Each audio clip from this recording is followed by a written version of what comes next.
Na terça-feira, a gente falou aqui na Rádio Gaúcha, o repórter Humberto Treze trouxe as informações, nós estávamos ainda lá em Belém, no Pará, acompanhando a COP. O Treze nos trouxe as informações de uma investigação da Polícia Federal, que culminou nessa operação na terça-feira, apurando o que seriam irregularidades em contratos da Prefeitura de Lajeado. A soma chega a 120 milhões e um dos alvos dessa operação é o atual secretário de Desenvolvimento Urbano e Metropolitano aqui do estado, prefeito de Lajeado na época dessa investigação, Marcelo Calmo, que está conosco aqui no estúdio. Bom dia. Oi, Andressa, Giane, Rosane. Enfim, desde terça eu tenho mudado minha rotina porque, sim, a gente sente, né? E agradeço todo o apoio da minha família, de todos os familiares, muita mensagem de carinho que se tem recebido. Mas, enfim, a Quero vida entender é cheia. desses 120 milhões, a que se refere e o que o senhor pode nos dizer sobre como foi tratado pela Prefeitura de Lajeado. Isso é referente ao pós-enchente. A gente falou muito com o senhor durante aquele período de enchentes, né? Mas da onde vem esses 120 milhões e o que tem de irregularidade, se tem? Então, assim, Andressa, essa investigação, ela corre em segredo de justiça ainda e a gente não teve acesso aos autos de completo. O advogado teve acesso a algumas partes, mas o que se apurou é que uma investigação que inicia na Controladoria Geral da União, então no governo federal. Que cuida dos contratos, das contas... Com recurso federal. Então, o recurso federal, ele vem no período da enchente de 2024 para Lajeado, para a contratação de serviços de saúde e de assistência social. A prefeitura faz uma licitação, não tem interessados e depois contrata uma empresa de forma simples, com um processo simplificado, que a lei da calamidade permite, inclusive, naquele momento muito traumático que todos nós vivemos, então. E esse recurso foi pago com recurso federal, 320 mil reais para serviços de saúde, de psicólogo, enfim, outros serviços. E de assistente social, o valor total de repasse, não sei quanto foi pago, mas é 1 milhão. Então, de recurso federal, a controladoria, por este 1,5 milhão, arredondando, ela iniciou a investigação e remete isso para 2020, para um outro contrato, um contrato que daí sim, um contrato geral, que atende várias secretarias, que atende Secretaria de Educação, as escolas principalmente, com merendeira, com zelador, com... diversos serviços, um contrato que foi auditado pelo Tribunal de Contas, um contrato que teve uma discussão judicial antes de ser celebrado, porque essa licitação de 2020, ela teve um debate judicial, foi superada. Por que houve debate judicial naquele momento? Pelo processo da licitação em si, pelo processo Essa teve interessados? Teve interessados. E alguém que perdeu contestou o resultado. Isso, contestou, e a Justiça Estadual fez aquela análise, o Tribunal de Contas fez também, a Justiça fez, e aquele contrato então teve sequência, e isso gera este valor de 120 milhões de reais, que é o valor do contrato em prestação de serviços ao longo dos anos. Que é lá de 2020 até 2024? 2000 eu acho que ele está vigente ainda, não tenho via de regra, são 60 meses, então 2025. seria referente a esse período que começa em 2020. Exato. Então esses são os elementos que geraram este processo, e o que eu sempre defendi, e enquanto prefeito, sempre se fez a defesa dos interesses do município, independente de qualquer discussão. E aqui, mais uma vez, repito isso, enfim, vamos enfrentar esse problema para trazer todos os esclarecimentos. O senhor saberia explicar a que se refere os 400, chamou muita atenção isso, os 400 mil reais em espécie que foram encontrados no escritório do seu ex-sócio, que é advogado, e que, primeiro, assim, por ser dinheiro vivo, né, que chama muita atenção. E segundo, o senhor ainda tem relação com esse sócio, o senhor advogou para as empresas que estão sendo investigadas e se diz também, é uma suspeita da Polícia Federal, que os donos das duas empresas, a Arc e a Plat, que a dona seja a mesma pessoa. Enfim, primeiro que antes de ser prefeito, até 2016, eu prestei, o escritório, ele fazia assessoria, fez algumas espécies de serviços para a Arc. Depois, em 2017, quando prefeito, eu saí da sociedade, Entreguei minha carteirinha porque era incompatível, inclusive, com o serviço de advocacia, e não tive mais relação com a ARC, com nenhuma das empresas. E esse recurso, então... E do escritório o senhor saiu, sim, se afastou, não tem sociedade? E não tem mais. É um escritório familiar, enfim, é da minha família. Esse recurso ele foi pego lá, ele não tem nada a ver com os casos dos autos. É porque 400 mil em dinheiro vivo? Enfim, o assunto do dinheiro a gente vai explicar em juízo, ele não tem nada a ver com o aspecto, com a questão dos autos.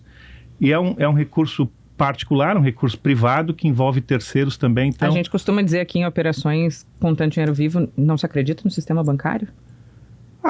Pode se acreditar, mas também é legal trabalhar com dinheiro vivo. Então, a questão do dinheiro é uma questão que vai ser explicada nos autos. Os autos seguem em segredo de justiça e com certeza... E 400 mil é um valor bastante elevado, sim, né? É elevado, sim, sem dúvida. Mas isso vai ser esclarecido no processo.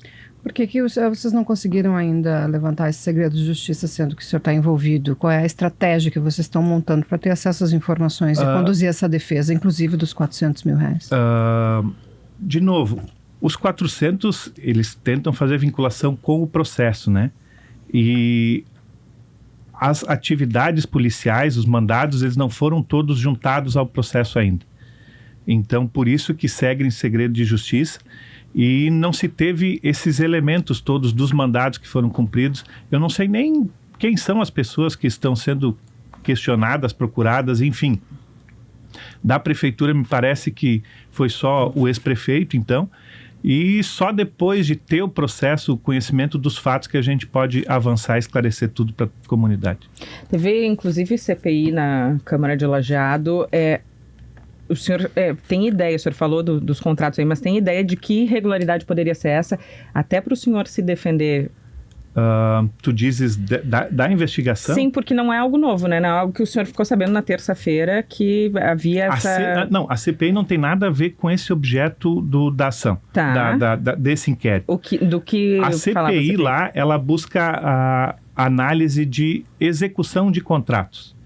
Para ver se contratos de execução de obras, se o que foi executado tem correspondência com o valor que foi pago. Eles falam mais ou menos 100 obras que teriam algum problema. Enfim, isso é o que a CPI está apurando. Esse da investigação é outro objeto, são contratos de prestação de serviço de mão de obra. E nessas 100 obras tem problemas? Elas não foram entregues? Foram entregues? Não tem nenhuma obra que foi paga e não foi entregue. E agora a CPI está investigando se, por exemplo, são obras de calçada. A calçada tinha a espessura que estava determinada ou não. Entendi. O material, a metragem. A especificação de cada uma das obras se está 100%. Exatamente. Elas estão 100%? Do período que o senhor era prefeito? Esse é o objeto da CPI. Eu acredito que está sendo investigado e acredito que sim, esteja correto. Mas, enfim, vai ter inclusive perícia sendo contratada, sendo realizada e ok. E esses 120 milhões da operação de terça-feira, o senhor sabia antes que isso estava sendo investigado de alguma forma? Não sabia. Mas, de qualquer forma, eu defendo a regularidade disso. Eu sou eu acredito na terceirização de serviços, defendo a terceirização de serviços. Esses serviços, sem dúvida, eles foram prestados. O que a gente tem lá? O contrato anterior a 2020, ele era com a mesma empresa e foi licitado no governo do ex-prefeito, que era Luiz Fernando Schmidt, que era oposição a nós. E o contrato, a empresa nunca deixou atrasar serviço, e em terceirização isso é comum. Em Lajeado, recentemente, inclusive, uma das empresas que prestava serviço, não na prefeitura, em outros órgãos, acabou sumindo e deixou todo mundo no estado. É comum acontecer também. E lá em Lajeado, nestes contratos não se tem notícia de atraso de pagamento, de reclamatória que não foi paga, enfim.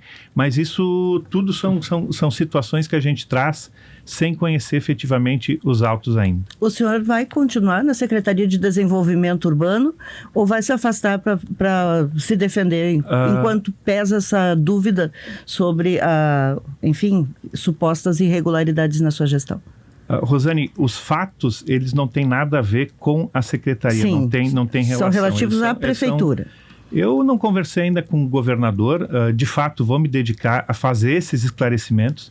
Vou conversar com o governador hoje e eu acredito no projeto do governo do estado, do Eduardo Leite, do Gabriel Souza. E, enfim, vamos ver o que sai da conversa. Não quero atrapalhar de forma alguma. E vamos ver durante o dia, então, o que acontece. Essas empresas, a Plat e a Arque, afinal, elas são da mesma... São duas razões sociais diferentes, mas o que se investiga e se diz lá na região também que são da mesma pessoa, da mesma dona, e que estão envolvidas também em outros processos, que é de compra de lousas digitais. O senhor lá em Lajeado, nesse contrato, tem fornecimento dessas lousas digitais, desses equipamentos que estão sendo investigados em outros municípios da região? Não, Lajeado optou por não comprar as lousas digitais. A Plat eu não conheço, não sei nem o nome de quem são os sócios da Plat. Não lembro de ter tido contato, talvez uma outra vez, não conheço. Da Arque, sim. A Arque eu conheço, como eu disse antes, enquanto advogava, cheguei a prestar assessoria para eles. Mas não consigo falar sobre relação entre as empresas, não conheço, desconheço. É que na investigação há uma suspeita de que a licitação teria sido direcionada, essa licitação rápida para contratação de serviços teria sido direcionada. Como é que ela foi feita? Como é que ela foi escolhida de fato? Eu acredito que isso não acontece porque antes dessa licitação houve um processo licitatório formal e não teve interessados. E na própria lei que exige o processo simplificado, ele exige cotação de mercado, exige outras propostas e assim por diante. E esse processo foi acompanhado pela assessoria jurídica, pela secretaria, pela comissão de licitação, enfim, tem todo um mecanismo que essa decisão não é do prefeito contratar esse ou aquele. E com certeza isso sempre foi observado em todos os contratos. O senhor bota a mão no fogo e diz para os seus eleitores, no caso de Lajeado da época, colocarem a mão no fogo de que não há irregularidades durante a sua gestão? Não há irregularidade. E o senhor acha de onde surgiu essa investigação toda, então? Pois então, a gente começou falando desta ação da Controladoria Geral da União para apurar esses repasses de 2024 do governo, do recurso federal, e isso depois se estendeu, então, para o outro contrato que é recurso próprio. Enfim, são fatos que só tendo conhecimento do processo a gente vai poder detalhar e se aprofundar neles todos para fazer todos os esclarecimentos.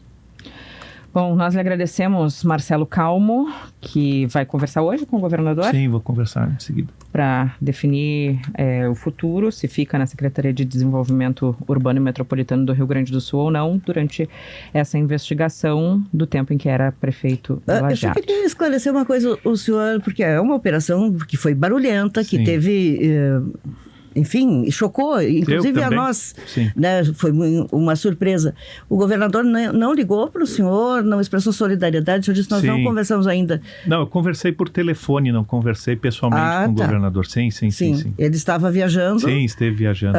E o senhor aí conversou por telefone, e o que ele lhe disse? O governador foi muito... passando uma palavra de carinho, porque afinal de contas é muito, muito difícil, né, Rosane? E o governador disse que se o inquérito, se uma investigação ela fosse uma sentença, não precisaria de processo judicial. Então, enfim, agradeço as palavras e agradeço também as mensagens de todo mundo que tem se solidarizado, e tenho certeza que, por mais chato e difícil e demorado que seja, vai ser um processo demorado, que tudo vai ser esclarecido no final. Eu costumo, a secretaria ela tem sido uma experiência única, porque a gente tem contato e conhece muitas regiões, e digo para os prefeitos que vão lá nos visitar que eu achei que não existia vida depois de prefeito, mas ela é muito mais leve, mas desde que agora a gente tem sofrido algumas coisas com depois de ter saído que não eram esperadas. E agradecemos, Marcelo Calmo, conversando conosco aqui no estúdio. Bom dia e bom trabalho. Valeu, bom trabalho para vocês. Nós acompanharemos até para saber o desfecho dessa conversa, pessoalmente, já que o governador Eduardo Leite estava na COP. O secretário vai conversar com o governador Eduardo Leite e com o vice Gabriel Souza para definir o futuro da secretaria e o seu futuro no governo do estado.